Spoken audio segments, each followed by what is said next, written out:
Hello everyone, स्वागत है teaching guide की इस लर्निंग प्लेटफॉर्म पे। आज के इस वीडियो में हम डिस्कस करेंगे पीजीटी फिजिक्स का जो पीवाईक्यूज है, 2020 का पीवाईक्यूज है ये। और इससे रिलेटेड जितना भी कॉन्सेप्ट है, जहाँ से भी न्यूमेरिकल बन सकता है, वो सारी चीज़ें इस वीडियो में हम डिस्कस करेंगे, तो बने रहिए लास्ट तक। चलिए स्टार्ट करते हैं। तो क्वेश्चन क्या आया था उसमें, a hydrogen atom in ground state absorbs 10.2 electron volt of energy, then according to Bohr's model the orbital angular momentum of the electron is increased by। तो बोर मॉडल से क्वेश्चन था, क्या कहता है कि कोई हाइड्रोजन एटम जो है ग्राउंड स्टेट में था और वो जो है एनर्जी एब्जॉर्व करता है 10.2 इलेक्ट्रॉन वोल्ट की, तो उसके एंगुलर मोमेंटम में कितना इंक्रीमेंट होएगा, ये चीज़ हमें बतानी है। तो ऑप्शंस गिवन है, तो सॉल्यूशन देखिए कैसे करेंगे इसका। तो देखिए सबसे पहले हमें पता है कि ग्राउंड स्टेट में जो इलेक्ट्रॉन की एनर्जी होती है वो कितनी होती है, -13.6 इलेक्ट्रॉन वोल्ट होती है। और गिवन क्या है क्वेश्चन में कि एनर्जी एब्जॉर्व की है, और एब्जॉर्व कितने की है, 10.2 इलेक्ट्रॉन वोल्ट जो है एनर्जी एब्जॉर्व की है। तो देखिए डिफरेंस निकालिए दोनों का, बची कितनी एनर्जी लेफ्ट कितनी है, ए डैश से डिनोट करेंगे, कितनी बची माइनस कीजिए और यहाँ से सोल्व कीजिए, कितना आया -3.4 इलेक्ट्रॉन वोल्ट। ये जो एनर्जी है -3.4 इलेक्ट्रॉन वोल्ट, ये कौन से लेवल की एनर्जी होती है, सेकंड लेवल की एनर्जी होती है ये E2 की, ठीक है। तो अब देखिए हमें n की वैल्यू पता होनी चाहिए थी, क्योंकि इंक्रीज इन एंगुलर मोमेंटम अगर हम निकालेंगे तो उसका जो फॉर्मूला होता है वो क्या होता है, NH कट होता है। H कट को जो है h/2π भी बोल सकते हैं, तो NH कट होता है उसका फॉर्मूला। तो n की वैल्यू हमें जो है चाहिए थी, और उस n की वैल्यू के लिए हमने क्या किया, इस एनर्जी का डिफरेंस निकाला, ताकि जो बची हुई एनर्जी है उससे हम आइडिया लगा सकें कि ये कौन से लेवल की एनर्जी है, और वहाँ से n की वैल्यू हमें मिल जाए। तो देखिए यहाँ से n की वैल्यू हमें क्या मिली, 2 मिली, यानी कि ग्राउंड स्टेट से और फर्स्ट एक्साइटेड स्टेट में जो है इलेक्ट्रॉन गया है, यानी कि 1 से 2 में। देखिए ग्राउंड को यहाँ पे मैं 1 से बोल रही हूँ, तो 1 से 2 में गया है वो, ठीक है। तो यानी कि इंक्रीमेंट कितना होएगा एंगुलर मोमेंटम में, L2 - L1।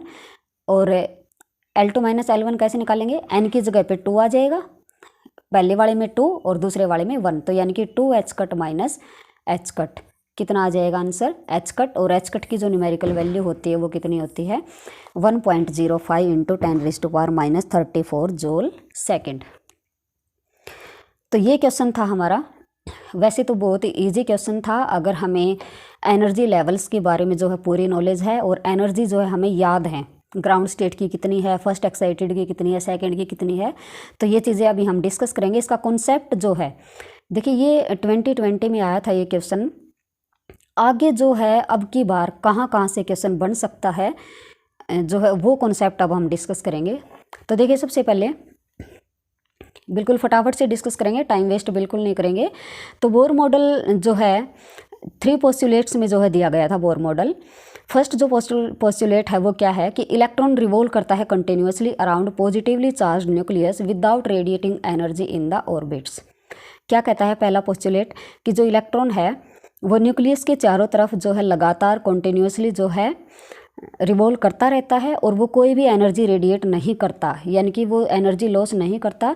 अगर एनर्जी लॉस करेगा तो वो न्यूक्लियस में गिर जाएगा। लेकिन इसका जो बेसिक जो कॉन्सेप्ट है कि वो क्यों रेडिएट नहीं करता, ये उसने सेकंड पोस्टुलेट में बताया था। और ये चीज़ें अभी हमें डिस्कस करनी भी नहीं है, हमें सिर्फ न्यूमेरिकल पोर्शन को डिस्कस करना है। तो देखिए क्यों क्या था इसमें फर्स्ट में, कि जो इलेक्ट्रॉन है वो रिवॉल्व करता है continuously around positively charge nucleus without radiating energy. तो अब देखिए मानते हैं कोई पॉजिटिवली चार्ज न्यूक्लियस है, उसका जो चार्ज है वो ZE से डिनोट करते हैं, वो किसी RN सर्कल वाले जो है ऑर्बिट में रिवॉल्व करता है विद वेलोसिटी VN। तो उसके ऊपर जो कोलम्बिक जो फोर्स लगेगा, इलेक्ट्रॉन नेगेटिवली चार्ज है और जो न्यूक्लियस है वो पॉजिटिवली चार्ज है, तो जो कोलम्बिक फोर्स F लगेगा वो क्या प्रोवाइड करेगा, इसको सेंट्रीपिटल फोर्स प्रोवाइड करेगा, ताकि ये जो है कंटिन्यूअसली इसके चारों तरफ रिवॉल्व करता रहे। तो इसलिए यानी कि बैलेंस करेगा इस चीज़ को, यानी कि जो कोलम्बिक फोर्स F है और जो सेंट्रीपिटल फोर्स है वो दोनों आपस में एक दूसरे को बैलेंस करेंगे। तो देखिए आगे जो कोलम्बिक फोर्स है वो बैलेंस करेगा सेंट्रीपिटल फोर्स को, यानी कि उसको प्रोवाइड करेगा। तो देखिए कोलम्बिक फोर्स क्या होता है, K Q1 Q2 upon R²। Q1 क्या है यहाँ पे, न्यूक्लियस वाला जो है चार्ज वो, और Q2 क्या है, इलेक्ट्रॉन वाला जो है। तो न्यूक्लियस का जो है वो ZE है और इलेक्ट्रॉन का जो है E है। तो ये टोटल क्या बन जाएगा, KZE² r²। और ये किसके इक्वल है, किसको बैलेंस करेगा, सेंट्रीपिटल फोर्स को बैलेंस करेगा, यानी कि mv²/rn। तो देखिए एक Rn से ये जो है सेकंड वाली जो पावर है ये कैंसिल हो जाएगी, एक Rn बच जाएगा यहाँ पे। तो इससे जो कंक्लूजन है वो क्या निकलेगा, mvn² = kZe²/rn। तो ये जो है फर्स्ट इक्वेशन है फर्स्ट पोस्टुलेट की। ओके, ध्यान रखिएगा इसको बिल्कुल, ये इसी फॉर्मूले से जो है आगे हम बाकी चीज़ें निकालेंगे। तो देखिए नेक्स्ट है इसमें सेकंड पोस्टुलेट। सेकंड पोस्टुलेट क्या कहता है कि electrons can revolve around nucleus only in some stable orbits called energy levels. तो यानी कि जो इलेक्ट्रॉन रिवॉल्व करेगा न्यूक्लियस की चारों तरफ, वो ऐसा नहीं है कि अपनी चॉइस से किसी भी ऑर्बिट में रिवॉल्व कर सकता है, वो कुछ स्पेसिफिक जो है ऑर्बिट्स हैं उन्हीं के अंदर जो है रिवॉल्व कर सकता है। और उन्हीं जो है ऑर्बिट्स को हम क्या बोलेंगे, एनर्जी लेवल्स। और वो क्वांटाइज्ड ऑर्बिट्स होते हैं, क्वांटाइज्ड ऑर्बिट्स में ही जो है वो रिवॉल्व कर सकता है। यानी कि उसका जो मोमेंटम होता है इलेक्ट्रॉन का वो क्या होता है, क्वांटाइज्ड होता है। यानी कि जैसे n की जो वैल्यू होती है वो 1 2 3 4 ऐसे होती है, यानी कि हाफ नहीं हो सकती। जैसे n की वैल्यू जो है 1/2 3/2 इस तरीके से जो है वैल्यूज नहीं हो सकती, तो क्वांटाइज्ड ही होएगी, यानी कि n = 1 2 3 ही पॉसिबल है। ठीक है, तो इसके लिए जो इक्वेशन बनेगी सेकंड पोस्टुलेट की वो क्या बनेगी, mvr = nh/2π, यानी कि nh कट। ठीक है, तो ये सेकंड इक्वेशन है, यानी कि सेकंड पोस्टुलेट से ये इक्वेशन बनती है हमारे पास। नेक्स्ट इसमें आता है थर्ड पोस्टुलेट। थर्ड पोस्टुलेट क्या कहता है, अगर कोई इलेक्ट्रॉन हायर लेवल से लोअर लेवल में आता है तो वो क्या करेगा, एनर्जी लॉस करेगा। और वो जो एनर्जी लॉस करेगा वो ऐसा नहीं है कि किसी मतलब बंडल की फॉर्म में या फिर पैकेट की फॉर्म में लॉस करेगा, वो एक सिंगल फोटोन की फॉर्म में ही लॉस करेगा। जो एनर्जी डिफरेंस होएगा टोटल सारी की सारी एनर्जी वो एक सिंगल फोटोन की फॉर्म में ही लॉस करेगा। और उस फोटोन की जो एनर्जी होएगी वो कितनी होएगी, E2 - E1, यानी कि = h न्यू, और न्यू की जो वैल्यू है वो क्या है, c/λ। तो ये दो रिलेशन है यहाँ से। एनर्जी डिफरेंस जो है डेल E वो किसके इक्वल है, h न्यू के और hc/λ के। तो ये जो इक्वेशन मिली हमें ये थर्ड पोस्टुलेट से मिलती है। अब देखिए नेक्स्ट जो टॉपिक है वो मोस्ट इंपॉर्टेंट टॉपिक है, यहीं से जो है न्यूमेरिकल ज़्यादातर पूछे जाते हैं। Properties of electron in Bohr's atomic model. तो देखिए तीनों पोस्टुलेट की जो इक्वेशंस जो हमने ऊपर ड्राइव की थी वो मैंने यहाँ पे लिख ली हैं। पोस्टुलेट 1 से जो इक्वेशन हमें मिली थी वो ये मिली थी, kZ²/rn = mvn²। n जो है ये ऑर्बिट के लिए मेंशन है यहाँ पे। पोस्टुलेट 2 से हमें ये इक्वेशन मिली थी और 3 से हमें ये इक्वेशन मिली थी, तो तीनों मैंने यहाँ पे लिख ली हैं। तो इन्हीं तीनों इक्वेशंस की हेल्प से हम कुछ बेसिक जो है रिलेशंस यहाँ से ड्राइव करेंगे और वही जो है फॉर्मूला हमें याद रखने हैं ताकि हम न्यूमेरिकल जल्दी से जल्दी सॉल्व कर सकें। तो देखिए फर्स्ट जो है रेडियस ऑफ nth ऑर्बिट। अगर इलेक्ट्रॉन जो है nth ऑर्बिट में मूव करता है, रिवॉल्व करता है, तो उसकी रेडियस जो है ऑर्बिट की हम कैसे निकालेंगे। तो देखिए P1 और P2 से Vn को जो है कैसे निकालेंगे हम, यहाँ से P1 और P2 से निकालेंगे इसको सोल्व करके, Vn को रिप्लेस करके। तो Rn की देखिए आप डायरेक्ट याद रखिए इस रिलेशन को ताकि हम न्यूमेरिकल जल्दी सोल्व कर पाएँ पेपर में। Rn की जो वैल्यू आएगी वो क्या आएगी, n²h²/4π² kZe²m। तो ये वैल्यू आएगी Rn की, और ये कहाँ से आएगी, P1 और P2 से आएगी ये वैल्यू। तो n जो है वो क्या है, ऑर्बिट का नंबर है, और जो z है वो क्या है, एटॉमिक नंबर है। बाकी सारी चीज़ें कांस्टेंट हैं, तो बाकी कांस्टेंट्स की वैल्यू को पुट करके जो वैल्यू आएगी हमारी वो क्या आएगी, 0.529 × n²/z एंगस्ट्रॉम में अगर रेडियस हमें निकालनी है तो ये रिलेशन आप याद रखिए डायरेक्ट। Rn का जो है कंप्लीट भी फॉर्मूला याद रखिए, और प्रोपोर्शनैलिटी जो है वो किसके पर, देखिए प्रोपोर्शनल किसके है, ये ऑर्बिट नंबर के स्क्वायर के प्रोपोर्शनल है, और इन्वर्सली प्रोपोर्शनल किसके है, z के, यानी कि एटॉमिक नंबर के इन्वर्सली प्रोपोर्शनल है। तो ये जो है रेडियस का फॉर्मूला है, इसको आप अच्छे से ध्यान रखिए। नेक्स्ट है इसमें सेकंड है वेलोसिटी इन nth ऑर्बिट। तो इलेक्ट्रॉन की जो वेलोसिटी होगी nth ऑर्बिट में वो क्या होगी, तो देख इसको कैसे निकालेंगे, आर एन की जो वैल्यू अभी हमने निकाली है फर्स्ट में, उसको P2 में पुट करेंगे, यानी कि पोस्टुलेट 2 से जो इक्वेशन मिली है हमें उसमें पुट करेंगे। तो आप डायरेक्ट याद रखिए वेलोसिटी की जो वैल्यू है वो क्या है, 2π/z² और सारी कॉन्स्टेंट्स की वैल्यू पुट करने के बाद हमें क्या मिलेगा, 2.18 × 10⁶ इंटू Z/n मीटर पर सेकेंड। ठीक है, तो देखिए वेलोसिटी जो है वो डायरेक्टली प्रोपोर्शनल है z के और इन्वर्सली प्रोपोर्शनल है n के। ठीक है, एक चीज़ और यहाँ से ध्यान रखिए आप कि वेलोसिटी जो है इलेक्ट्रॉन की वो मास ऑफ इलेक्ट्रॉन के ऊपर डिपेंड नहीं करती।